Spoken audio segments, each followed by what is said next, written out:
Natasha, we are hearing Joe Biden say that now is the time to end the war and bring the hostages home.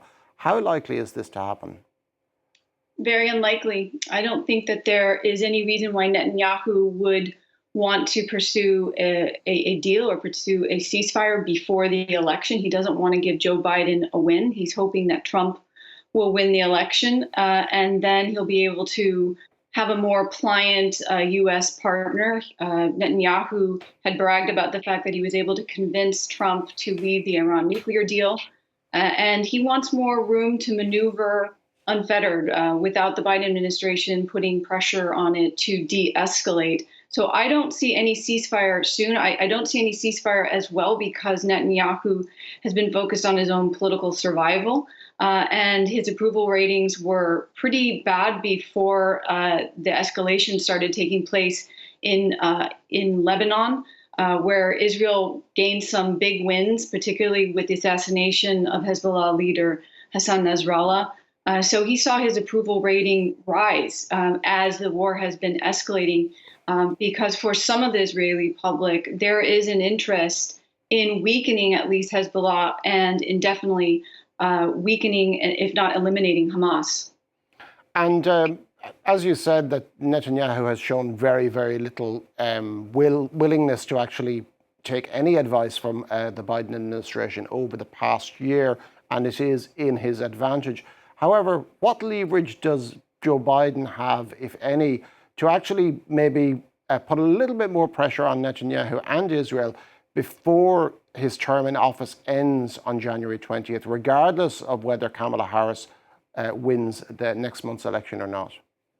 So the Biden administration has been working around the clock to try to convince Netanyahu to agree to a ceasefire. And there were several instances where they were really close to a deal and delay tactics were being used. And there was a lot of frustration from the U.S. administration that they could not get Netanyahu and his increasingly right-wing cabinet to agree to terms, that they would come up with additional stipulations at the last minute. So I don't see the Biden administration having much leverage at all. Now, where the administration has been able to push Israel to temporary ceasefires, they've threatened to withhold aid if humanitarian aid to Gaza doesn't get through. They did this recently with a letter that they sent from the Secretaries of State and Defense. And there is actually a law that the U.S. is not allowed to provide aid to any country that is blocking humanitarian aid. That's where there is some chance for influence, but I don't see a big win for the Biden administration, which would be some sort of ceasefire anytime before the election. Yeah, and you mentioned the win there of a ceasefire. And if a ceasefire were to happen, and as you say, it's looking incredibly unlikely that it would happen before the election, but would it benefit Kamala Harris substantially in her election run? Oh, absolutely. A ceasefire is really critical in this case because she needs to win the swing state of Michigan, where there are 300,000 Arab American voters. And that's a state that Biden only won by 154,000 votes. At the moment, she is really struggling with Arab American voters who just cannot support a continuation of the Biden administration, where they saw so much destruction and the humanitarian crisis that unfolded in Gaza. She is neck and neck with Biden among Arab American voters, and this is a big drop. Biden won with about 60%. And there have been certain towns in the US, in Michigan, where Muslim American mayors have said you need to vote for Trump and not for Harris because of the way the Biden administration has handled the conflict in Gaza. Now, Hezbollah says it's going to escalate its war against Israel in Lebanon in response to Yahya Sinwar's death. Is this likely to be a headache for Israel, or is it something it can handle quite comfortably?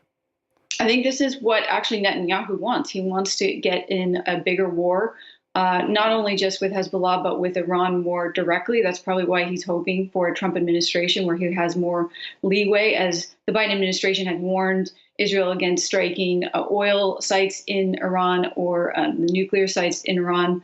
Israel has tremendous military capacity.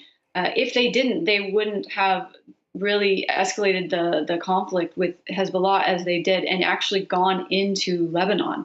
So I think they're very confident that they can gain more by escalating the war and by being more aggressive. And now, one final question. The French media are reporting today that Iran is offering to negotiate with France a ceasefire in Lebanon. Now, is this a serious prospect, and how would it be viewed in Washington, for instance? So it is a prospect because I don't believe Iran wants to get involved in this conflict because their economy is in tatters. And so the last thing they want is for the war to continue and for there to be escalation, or for Hezbollah, which has been its most effective proxy to be annihilated or definitely weakened. So I think that the Iranians are serious in trying to negotiate. Usually, the U.S. is incredibly skeptical about any negotiations involving Iran. So I think that's the way that they would view that.